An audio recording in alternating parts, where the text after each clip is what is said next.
Kauna-unahang pagtatapos ng mga mag-aaral sa Islam dito sa Metro Manila ay dinaos ngayong araw. Narito ang report ni Biba Sarip.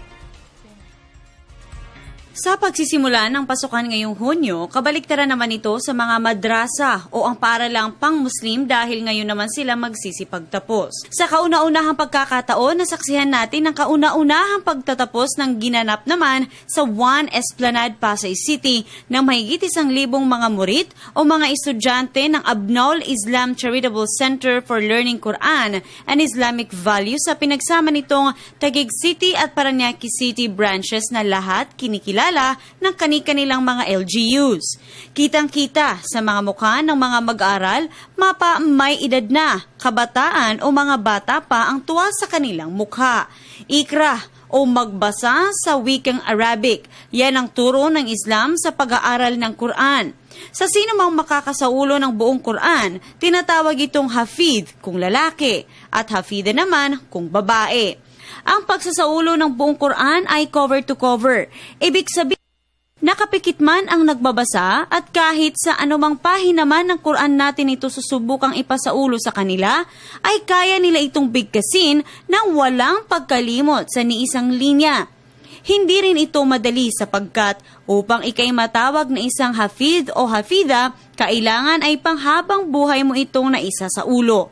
At kung gaano kahalaga sa isang Muslim ang pag-aaral ng Quran at ang pagsaulo nito, sapagkat unang-una ito ay salita ng Diyos na kung saan ay si Propeta Muhammad, sumakanya nawa ang kapayapaan at pagpapala, kanyang sinabi, khairukum man ta'allama al-Qur'ana wa 'allama.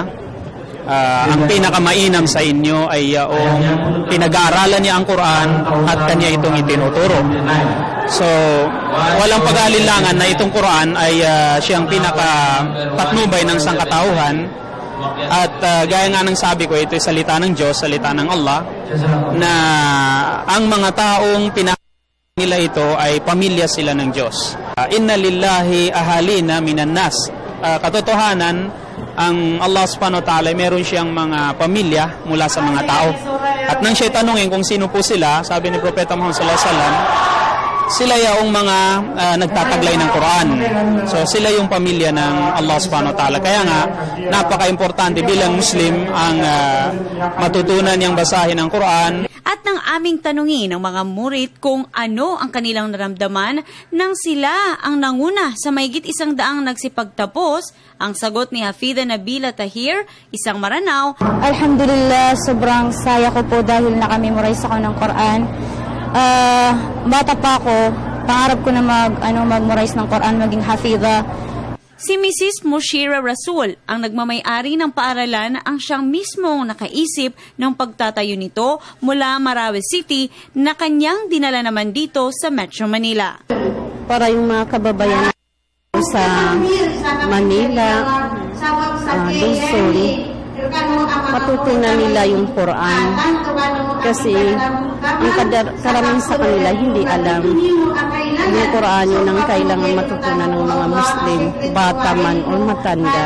Kaya naman, bilang isang kauna-unahang hijabi Muslima na napapanood sa telebisyon, hindi ko na pinalagpas ang pagkakataong bigla ang isa sa mga panauhing makapagbigay man lang ng mensahe ng pagkatuwa at pasasalamat sa mga nagsipagtapos.